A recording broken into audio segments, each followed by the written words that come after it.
I also want to talk about what's happening in front of the camera. The big headline for WrestleMania 21 is going to be Batista and Hunter Hearst Helmsley. I mean, they're going to have an incredible story where they're all a part of Evolution. And, well, of course, we know Batista is going to be challenging Triple H for that world title.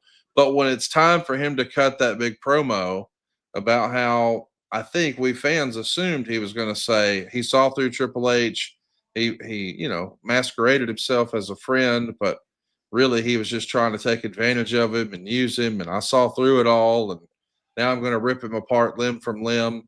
He doesn't do that in his interview with you. Instead, he says, hey, Raw is the bigger show, and that's the real belt, and Triple H is one of the greatest wrestlers of all time, and he's a 10-time champion, and I want to be the best, so I want to challenge the best. Instead of making it be a personal thing, it was positioned almost like a sports decision. Like, hey, I want to push myself and see if I can be the top guy, rather than being a personal issue. This feels like a misstep. I know that ultimately we get there and the match is fine, but would you have, if this was your decision to make, would you have tried to make it more of a personal issue here, Jim? I love personal issues, Conrad. You know that. So, Yes. yeah, I tried, but I would have tried to probably uh, have more of a personal edge to it. But I thought that at the end of the day, it worked out pretty well. Uh, it made sense. It was logical.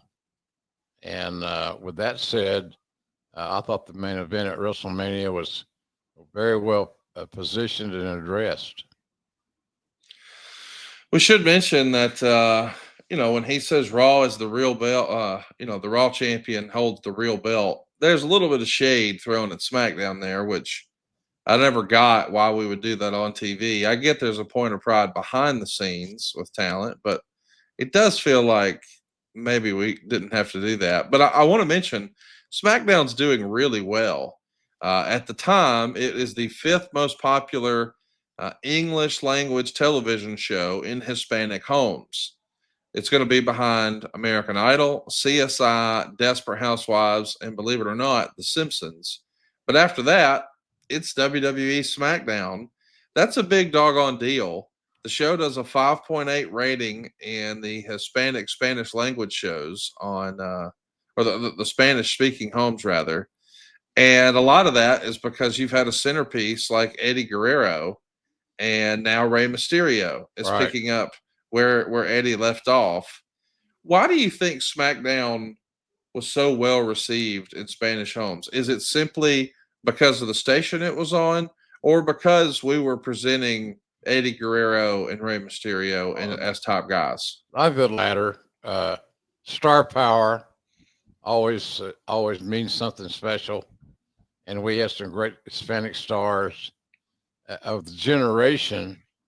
The two biggest Hispanic stars shined brightly, and Eddie and Ray, and they finally had their chance to shine and to be stars, and it just seemed to work out really well. They were well booked. Who was writing TV for SmackDown then? Heyman? Yeah, Heyman would have been on the team for sure. Yeah. He did a great job. And and to him it was personal. It was special. He spent a lot of time in writing that show. Took a lot of pride in it. So it was good. It was. I thought it was good for the brand, the WWE brand, that both those entities, Raw and SmackDown, were getting their just due. I want to ask you a little bit about Madison Square Garden. We wrestling fans have always heard that Vince's father used to say something like, as the garden goes, so does the business. The idea being, hey, you can sort of gauge where you're at in your business based on how well the garden crowd is responding. With how well it's selling, and then, you listen and see what their visual and audio feedback is. But I bring this up because this feels like on February 25th, a major shot in the arm. There's over 13,000 fans there paying over $450,000. That's up from the previous 5,800 attendee for the house shows.